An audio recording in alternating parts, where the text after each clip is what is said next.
Perhaps the most iconic Jedi Master in the history of Star Wars, Obi Wan Kenobi was unquestionably one of the most recognizable and powerful figures in all of cinema in his day.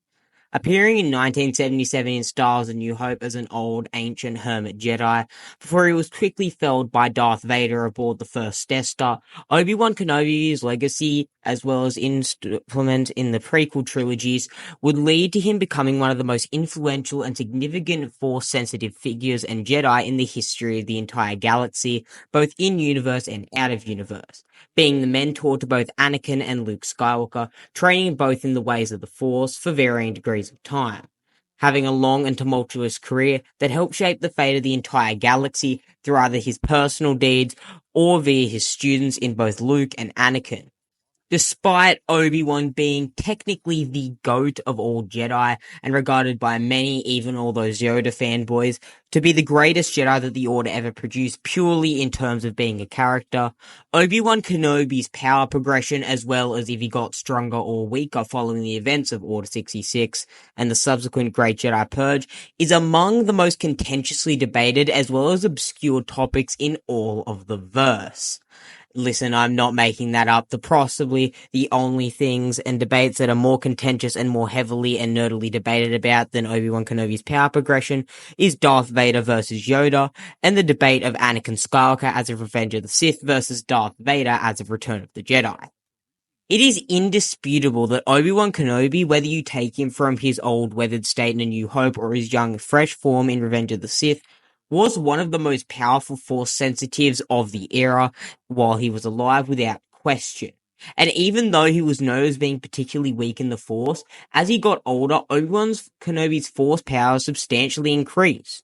While this will not be a holistic examination of Obi-Wan Kenobi's powers, however I will do one of these if you desire me to, I will be analysing Obi-Wan Kenobi's power in a form of a summary, not referring to explicit sources or statements. However, I will be performing a holistic examination of Obi-Wan Kenobi's power, however it will only be brief, in order to illustrate the comparison between Obi-Wan Kenobi as of the prequel trilogy, as well as the Obi-Wan Kenobi we see aboard the second Death Star during the Dark Times. With that out of the way, let us begin and examine the power structure and progression of Obi-Wan Kenobi. Noted by his own Padawan, the arrogant Jedi Anakin Skywalker, Obi-Wan Kenobi was regarded by Anakin as a great mentor and nearly as powerful, or perhaps even more powerful, than Master Mace Windu. Later known as Ben Kenobi during his exile, Obi-Wan Kenobi was born in 57 BBY on Sojourn. Kenobi was taken as the Jedi apprentice of Qui-Gon Jinn, the Padawan Count Dooku, and travelled on many missions with him throughout his tenure as an apprentice. During the invasion of Naboo in 32 BBY, when Kenobi was 25 and approaching knighthood, Kenobi became the first Jedi in approximately 1,000 years to defeat a Sith Lord in formal combat, where he engaged and defeated Darth Maul during the Battle of Naboo. Yet he lost his own master Qui-Gon Jinn in the same duel to more savage Juya strikes. He suffered another loss in 22 BBY in the form of the death of fellow Jedi Siri Tachi, for whom Kenobi had romantic feelings for, with Kenobi being, alongside Anakin, one of the only Jedi to ever actually do anything with his romantic feelings towards other Force sensitives and other beings in general. That same year, Kenobi found the clone army on Kamino, and he was captured and almost executed in the Petranaki arena on Geonosis, along with both Skywalker, his apprentice, and Senator Padme Amidala. However, heralded by Yoda, who had gone to Kamino to investigate the clone army, the newly arrived clone troopers rescued them, but the following battle began the titular galaxy-wide Clone War. Appointed to a high general, Kenobi fought during many battles of the Clone Wars and was one of the last members of the Jedi High Council. Even after his apprentice became a Jedi Knight, Kenobi and Skywalker fought together many times, becoming a widely renowned pair, with both of their names, Kenobi and Skywalker, being considered by the wider galactic populace to be synonymous with one another. Kenobi earned the sobriquet, the Negotiator, throughout his charm and calm demeanor, as well as the quiet threat of his abilities with the lightsaber. During the war, an old enemy returned to haunt Kenobi, Darth Maul, the murderer of his master Qui-Gon Jinn. With the aid of his brother Savage Opress, the revived Sith Lord went to create a vast criminal empire, all while plotting revenge against his most despised adversary.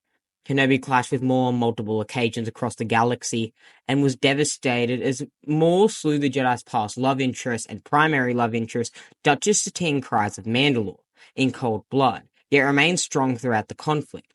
Later in the war, Skywalker saved his life in a battle fought over Coruscant, after which Kenobi killed General Grievous on Utapau. However, following Grievous's death, he was soon betrayed as Commander Cody, following Clone Contingency Order 66, opened fire on him. Believing to be dead, Commander Cody did not pursue Obi Wan Kenobi when he fell, and as such, Kenobi was able to escape utilizing General Grievous' starfighter, meeting up with his old mentor, the Jedi Grandmaster Yoda, and the two realized that not many Jedi had survived the attacks led by the clones. The two returned to the Jedi Temple, where they learned the agonizing truth. Kenobi's pupil Skywalker was now lost to the dark side of the Force, had commandeered an attack known as Operation Nightfall to kill all the Jedi remaining in the Jedi Temple, following orders from the secret Sith Lord Chancellor Palpatine, the ruler of the successor state of the Republic, the Galactic Empire.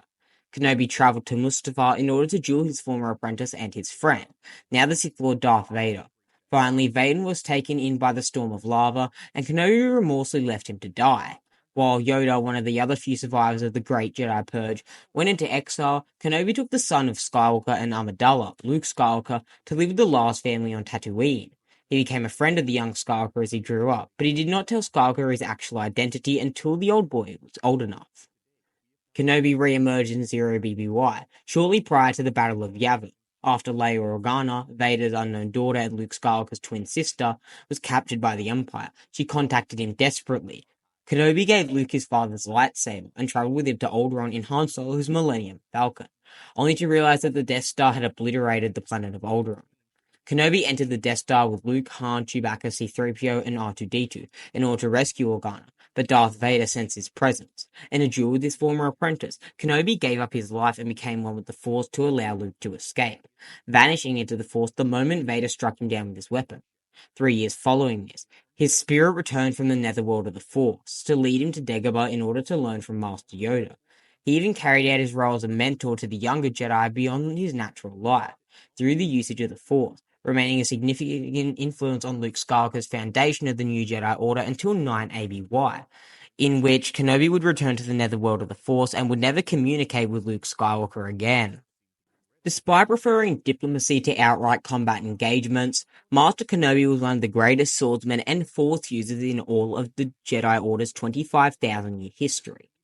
As a young Jedi Padawan, Kenobi showed much potential, through feats such as resisting a memory wipe, being renewed at the hands of the Syndicate, and defeating a corrupted Black Chun in a lightsaber duel. He accomplished the former by placing Force barriers around his mind, centering himself, something only a Jedi Master should have been able to do. This displayed not only his innate strength in the Force, which is noted, depending on the source you read, to be quite weak, and an opinion that I hold, but also his strength of character. By the time of his final days, Darth Vader considered him to be, alongside Yoda, the finest and greatest of all of the Jedi remaining in the galaxy. Albeit Vader did not know about Yoda's survival as of the time, he would eventually learn about Yoda's survival, and would bend all of his efforts to tracking down both Luke Skywalker and Grandmaster Yoda. With regards to his fencing, Obi Wan Kenobi was one of the greatest lightsaber duelers of his time. A natural swordsman, Kenobi's ability was evident even from a young age. He was so effective, he could be mistaken for an army itself. Statements correlated to being such as Revan, Tula Cord, and Grandmaster Luke Skywalker. His skills were so enhanced with the Force. During his training under Qui-Gon Jinn, Kenobi chose to specialize in the Form 4 Ataru, the acrobatic form used by both Qui-Gon and Master Yoda, and his relatively advanced skills, reinforced by his youth and stamina, helped him compensate for his relative inexperience. While he relied on the acrobatics to flank his opponents and to facilitate his strong penchant for physical attacks, Kenobi largely eschewed more impractical elements of Ataru, such as open flourishes, favoring more simplistic and direct movements. In addition to Ataru, Kenobi studied Form 5 Xian, as evidenced by his accurate blast deflections and his occasional usage of the reverse grip, and Form 6 Naiman, the famous form utilized by Exar Kun. In addition to his proficient adequacy with Form 6 Naiman, he also studied and perfected the martial art of Taijutsu, which was fond of chaining hand-to-hand combative strikes into his lightsaber sequences. His degree of skill with this martial art was such he was able to break the knee of the hulking Night Sister-enhanced Savage Press with a well-placed kick. although some oppressor's knee had been weakened from repeated trauma earlier in the engagement. Kenobi also displayed an early interest in studying Form 7, specifically Mace Windu's deviated variant of the path, but Qui-Gon Jinn refused to let him study it, foreseeing that it would drive many notable practitioners that engaged in it besides perhaps Windu insane. A prediction she would ultimately be correct at, as the other notable practitioners, being Sora Bulk and Depa Billaba, all were driven insane or fell to the dark side at some point in their career after studying the Form. Ultimately, Qui-Gon's death at the hands of Darth Maul due to the lack of defensive capabilities for Otaru prompted Kenobi to abandon Form 4 as his primary style, but he nonetheless retained an immense mastery over it. Kenobi began studying the defensive Form 3 Sarisu form, which would become his primary form, intended to create a hybrid between it and Taro to compensate for Form 4's aforementioned lack of defenses. Though Sarisu eventually became his primary fighting form, he often implemented acrobatics from Ataru into his swordplay from time to time in order to keep his opponents on the back foot. 10 years of study into Form 3 gave Kenobi an extraordinary mastery over the form. His tight defense and energy conservative and efficient moves, sometimes mixed with the use of his body as a weapon, stood him on good stead against masterful gunslingers such as Jango Fett, who had managed to kill Jedi with his bare hands, or during the chaotic firefights of the First Battle of Geonosis in the Petranaki Arena.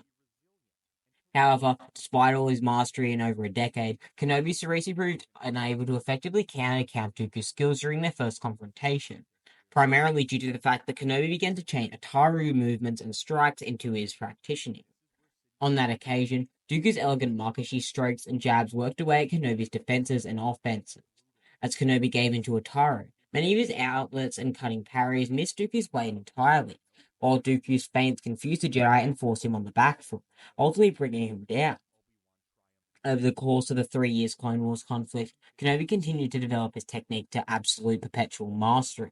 His blast deflection skills were honed to the point where Kenobi could literally walk unscathed through what was described as hornet swarms of blaster fire, single-handedly deflect blasts from all directions simultaneously, and be deemed by Mace Windu as the only Jedi proficient enough in Form 3 to be able to take on General Grievous as an equal. Thousands of hours of sparring and practice sessions considerably advanced his skills as a combatant as well. Even unarmed, Kenobi was a formidable opponent, evading enemy attacks and working his way inside their defense to physically assault them, as he did with the Night Sister assassin Asajj Ventress and Mandalorian Pre Vizsla. In addition to Sarisu, Kenobi would also master and incorporate elements of Form 1 Shicho blade work and Nine-Man into his fighting style. He was extremely well versed in the art of Jar-Kai dual-blade fencing, which was perhaps most prominently displayed against his duel with Savage Opress and Darth Maul, as he proved proficient enough to hold his own against both brothers, and even broke Opress's left knee and severed his left arm during the engagement. The duel ended in a stalemate, however, as Maul, utilizing his vastly superior force powers, briefly incapacitated Kenobi, giving the Sith brothers time to escape. Earlier, he momentarily used Jar-Kai against Asajj Ventress, General Grievous, and Cad Bane, without harm. He then purged a whole Conqueror-class atmospheric dreadnought of entire battle droids single-handedly. By Revenge of the Sith and the tail end of the Clone Wars, Kenobi's study into Sarisu had resulted in absolute mastery of the style. He was capable of using his lightsaber to ground Force lightning, as he demonstrated against Count Dooku on Geonosis. His skill was such he was considered by Mace Windu to not simply be a master of Sarisu, but to be the most pureless and masterful user of the style across all of Jedi history, a statement which I personally agree with. In his final duel with Count Dooku, Kenobi caught the Count off guard with his advanced application. Kenobi's simplicity and efficiency, as well as his bewildering speed and precision, being praised by Dooku, and was able to fight him to a standstill, to the point where Dooku recognized that he couldn't defeat Kenobi in blade work purely due to Kenobi's energy conservation techniques. Therefore, he relied on his superior force powers to best Kenobi, twice using telekinetic attacks to floor the Jedi Master. Following Dooku's death and on his duel on Utapau with General Grievous, Kenobi provided one of the purest applications of Sarisu across all of history. His blade's intricate pattern of blocks and parries moved just fast enough to subtly interfere with Grievous's multiple strikes, while his slight dodges and shifts of stance allowed him to simply evade the rest. His mastery allowed him to comfortably counter up to 18 of Grievous's strikes per second. When Grievous intensified his attack, Kenobi stopped stonewalling the general and simply altered the angle of his parries, cutting off two of Grievous's mechanical hands. Kenobi proved also to be one of the only Jedi able to engage Darth Vader and survive, as his Sarusu mastery proved perfect to counter Vader's angry form fire. Kenobi simply gave ground before Vader's onslaught, waiting until Vader proved frustrated, overconfident, and tired, and then dismembering the proud Sith Lord when his defenses eventually lapsed. However, following the initiation of Order 66 and the Great Jedi Purge, and basically beyond the point where Obi-Wan engaged Vader on Mustafar, which to this day is his most powerful stage in my personal opinion, Obi-Wan Kenobi, despite considering and consisting and persisting with his Jedi training, did not progress in skill. This is due to two factors. One, his natural biological age, as well as the effect of Tatooine's twin sun. Obi-Wan Kenobi could have practiced 2 times harder than everyone else did in the entirety of the Jedi Order's history on Tatooine, but he still would have ended up in a similar way that he'd shown in A New Hope. Why do I say this? This is due to the effect of Tatooine's twin sons. The twin sons of Tatooine age Obi-Wan much faster and more efficiently than he would normally. This is why we can see Obi-Wan Kenobi when he is merely 57 appear as if he is several decades older, in his mid-70s or perhaps even early 80s. This is due to the effect of Tatooine's twin sons weakening his physical abilities as well as overall physical output, with him requiring extensive force augmentation, as noted in the New Hope novelization, to be able to contend with and eventually fail against Darth Vader. And even then, Darth Vader at this point was heavily conflicted and did actually believe his master had a good chance of defeating him based off prior engagements. By the time of his rematch with Vader on the Death Star, Kenobi's 17 years of not dueling, apart from his one fight and victory over the Tusken Lord Asherad Het, left him out of practice, degrading his skills to an extent. However, Kenobi remained extremely formidable in Form 3 and able to fight against Vader's newly improved skills, which far exceeded his ones as Anakin. Well enough that even the Dark Lord had to praise Kenobi's abilities and acknowledge them enough that he opted for a cautious, controlled assault instead of an all-out attack, despite Kenobi's older, frailer appearance, due to having previously learned from that mistake on Mustafar.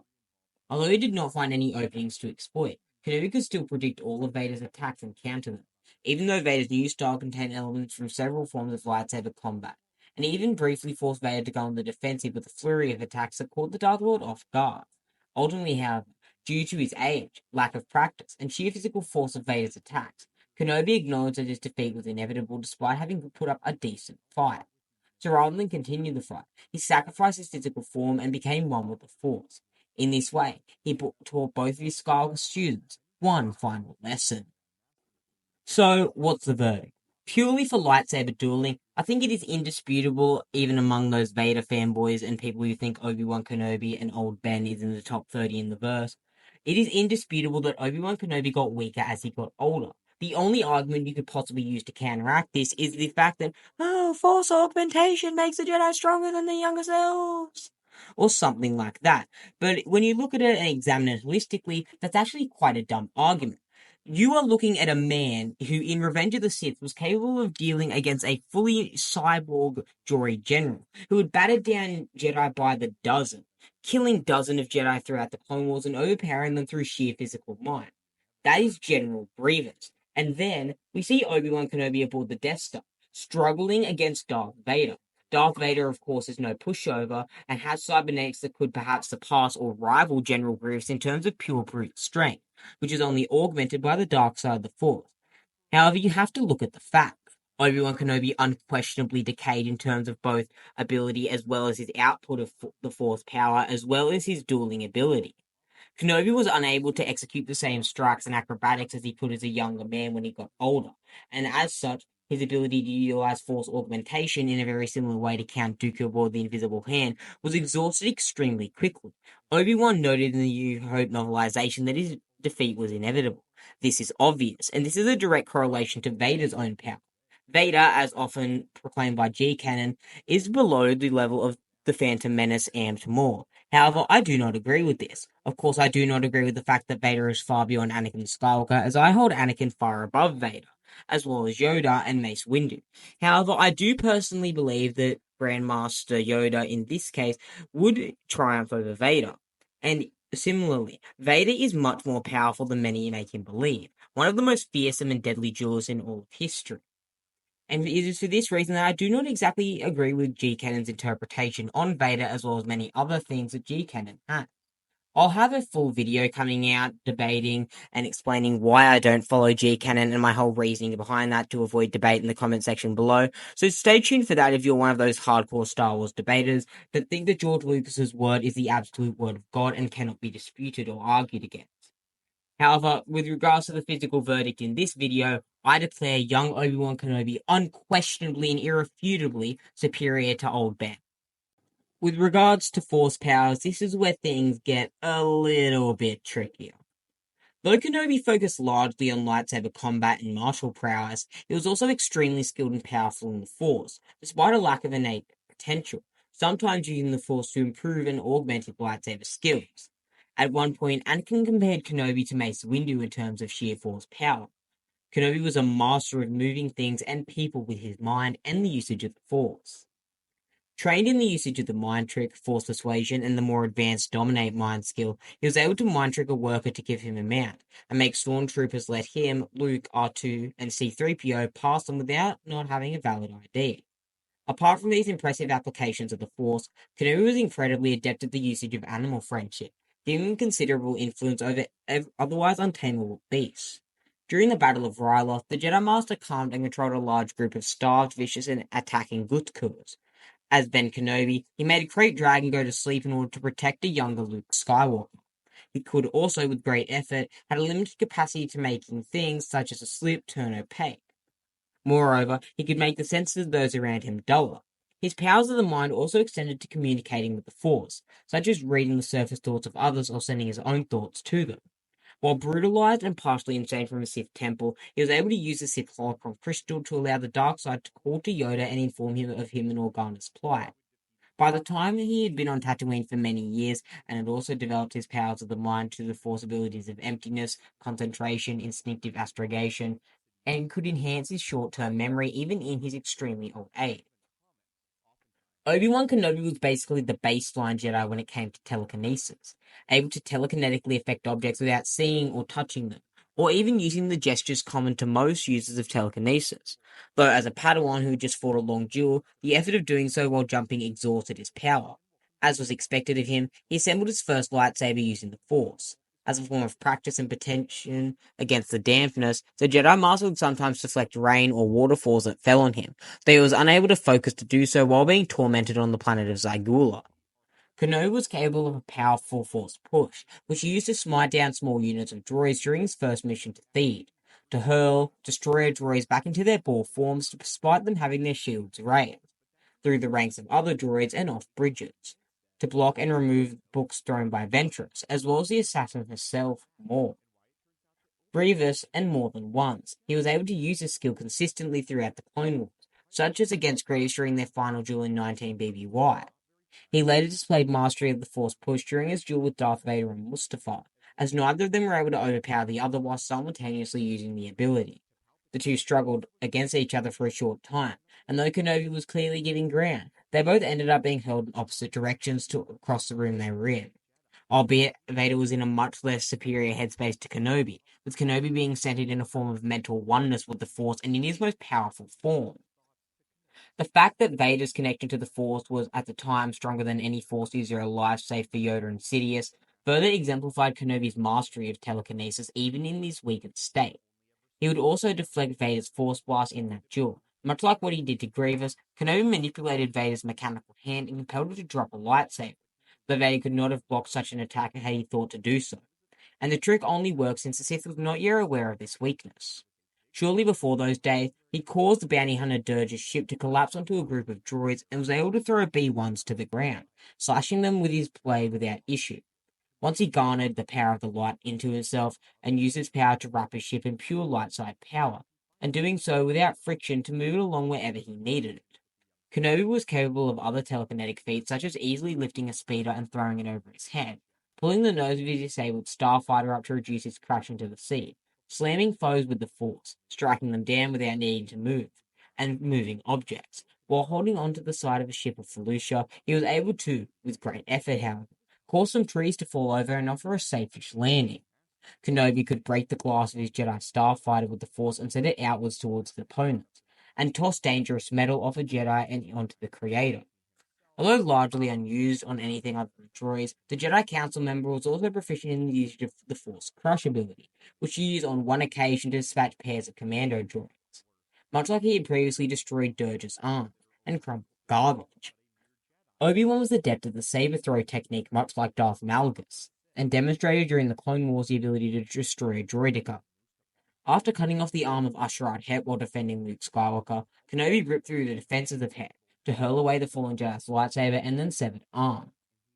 Kenobi was also able to combine his efforts with others, such as when he pulled his then ally Ventress away from the danger of Savage and Maul, or when he worked with Anakin to try to take down Count Dooku, although the Sith was able to dodge and so the Jedi knocked over a squad of pikes, and then used the Force to throw Anakin as he leapt after a fleeing Count Dooku.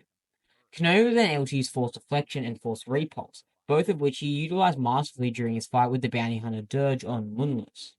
During their initial bout, Kenobi was deprived of his lightsaber and forced to deflect bullets from both rapid-firing dart launcher using only the Force.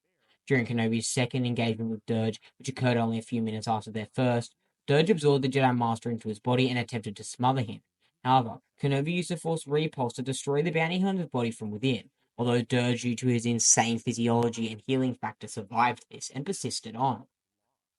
Through the Force, Kenobi would also perform extensive acrobatics and improve his own physical strength and durability, allowing him to leap extreme distances and jump around droids and blaster bolts, as well as onto and across trains and lifter arms, cover much more ground in less time than such. By the latter part of the Clone Wars, he was skilled at amplifying his speed to such an extent he could literally disappear from sight in a blur, either to avoid attacks or to strike first with his own, rip apart General Grievous's armored form, and also break droids he kicked, or augment his punches to toss humans and smash holocrons. That's right, holocrons. Similarly, he could improve his senses to superhuman levels. Another skill he had was Force Stick, which he used while holding a rope to anchor himself against Jango Fett's jetpack and so yank him down, and to not fall off Bogo while she was upside down. He could use pain to clear his mind and drive out the dark side of the Force. A curious application of it, as pain typically drove one to the dark side of the Force, as it did in the case of Darth Maul and Darth Malgus. The Jedi could also screen out useless noise and hear better, and zone in on certain conversations. Another example of his control over his body, which was amplified by the Force, was his innate ability to control his breathing and resist toxic, even corrosive swamp gases, very similar to Darth Bane. Obi-Wan Kenobi pushed this to the limit, however, as he was able to utilize the ability to such an extent he was able to block out the Separatists utilizing the Onma Danu. And as a Padawan, when he and his master were attacked with Bioxis while trying to bring a peaceful end to the Naboo crisis, he was able to resist it alongside Qui-Gon, a full-fledged Jedi Master. As a Jedi who was trained before the Second Great Jedi Purge, Kenobi was to know Force healing to cure his own hurts and tiredness, which he used consistently to try to repair his paralyzed arm once, and later mastered to the point of being able to heal others. By the latter's time of his exile, he also kept his heart working at full capacity and otherwise staved off the ravages aging with his Force powers. However, he did decay in physical might. Furthermore, he could heal himself faster and resist being stunned, removing poison from his body, quench his own pain and that of another, endure and lessen non-fatal wounds for a moment, put himself or someone else into a healing trance, or pour a great deal of his power into to try to save a dying ally, although this was few and far between and greatly drained the Jedi Master. As instructed by Qui-Gon Jinn's Force apparition, Kenobi eventually learned the ability to become a spirit after death and manifest as a Force ghost, like his former master. He would later put this skill to good use, guiding and counseling Luke Skywalker during the era of the Rebellion and the Galactic Civil War. Obi-Wan Kenobi had to make use of his skills with Tutu Minus in his repertoire when Jerd tried to roast him, and later demonstrated the ability to deflect blaster bolts from a destroyer droid with the Force. He also, working with fellow Padawan Voss, could raise a Pew bubble protection to shell out entire animals. Kenobi similarly could imitate sounds using the Force, such as when he imitated a great dragon's roar, scaring off the Tusken Raiders who were attacking Luke Skywalker, then causing the sounds of the explosion to draw off stormtroopers. At one point, he was able to muster a huge wave of black water, and was able to use Force healing on himself and others, such as when he kept his old heart functioning at peak effectiveness despite having decayed due to Tatooine's twin suns. Kenobi could shroud himself from the Force-sensitive others, and even as he could detect the Force and its users himself. Kenobi had a strong danger sense, able to, for example, sense that the slave one was about to fire on him moments before it did, detect and thus dodge the net of the Nivek Shadow Men threatening him and Anakin while he was unable to see them, and then use the Force to fight without the need of sight, and encourage his student to do the same, thus allowing them to sense their foes. Kenobi also could know when blaster fire was coming at him, and so block it without looking at the shooter. He was able to sense a powerful Force user at times like Dooku, though some like Sidious could not yet hide their dark power from him. During the Battle of Teth, he was able to know Ventress within the same room as him by feeling her frustration, and was able to easily sense when Anakin Skywalker had managed to escape with Rod of the Hutt. He could similarly, alongside sensing emotions and death, sense life and the health status of people around him. He often felt a disturbance in the Force, such as when Maul was about to attack Qui-Gon and Anakin, or when Alderaan was blown apart and millions were slain in the moment, generating a wound and cavity in the Force itself. The Jedi Master could peer into the Force, seeking visions of the present situations of his friends, or of the past and future, and also seek allegorical images and feelings of the future. By Zero BVY, the Jedi Master had learned a variety of the battle meditation technique. Kenobi knew the technique to harm or slay those he touched by using the dark side, though there were no known instances of him using these powers, but merely having knowledge of said powers. He once claimed to have mid-battle, but in fact but only dominated Anakin to a short trance. Luke Skywalker mistakenly assumed that Obi Wan Kenobi was a possible user of alchemy, wondering if the Master might have enchanted his notes so only Luke could access them. When his master was struck down by Darth Maul, Obi-Wan briefly gave in to his fury during the battle, though he soon abandoned his rage when Maul drew strength from his anger, returning to how a Jedi should fight, and eventually cutting down the Sith by exploiting his overconfidence, and landing a blow that seemingly killed the Zabrak. So, at the end of the day, who truly is more powerful? Young Obi-Wan Kenobi from Revenge of the Sith, or old Ben Kenobi from A New Hope? Well, to be fair, it's all opinionated, and to be fair, this is purely my opinion, and I encourage you to find your own, and to not be bound and restricted by what other YouTubers like me, or other people like me, just purely think of it. It's our opinion, and we choose to do it with what we will, and if you disagree, that's fine. I would love to debate you in the YouTube comment section, or on Discord, and I'm happy to do that. However, it is my personal opinion that Anakin Skywalker as of Revenge of the Sith was far more powerful than Darth Vader as of A New Hope, possessing far more force power but arguably less martial prowess in terms of pure dueling aptitude as well as mastery.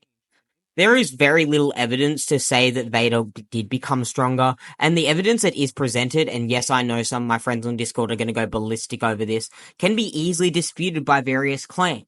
While I don't use G-canon, it is indisputable that George Lucas has possibly the highest authority when it comes to Anakin Skywalker, as Anakin was, in many ways, his creation. He was the one who founded the character, he was the one who came up with the ideological struggle as well as emotional battle Anakin would have, as well as the tragedy of Anakin Skywalker in the 6th movie Skywalker Saga. George Lucas truly has most of the say when it comes to Anakin Skywalker's direct power level in both Revenge of the Sith and Return of the Jedi, and we should listen to him as such when it comes to topics on that. Of course, that's purely opinionated. But because of this, Obi-Wan Kenobi as of A New Hope, paired with his degrading physical ability, as well as his diminishing ability to last long in engagements, however, he does have superior mastery over the Force. Revenge of the Sith Kenobi is centered, completely able to fight for hours on end with the most powerful Force wielders, in a complete state of mental oneness, and is, to be fair, one of the most powerful Jedi in all of galactic history. For this very reason, as well as his scaling to a stronger version of Anakin Skywalker, who is stronger than Darth Vader, I declare that Episode 3, Revenge of the Sith, Obi-Wan Kenobi, is superior to original trilogy A New Hope, Old Ben. Before you jump on me, I explained my reasoning before this, and if you want, you can go back and rewatch it and debunk every single one of my theories, and an extremely potent nerd rant.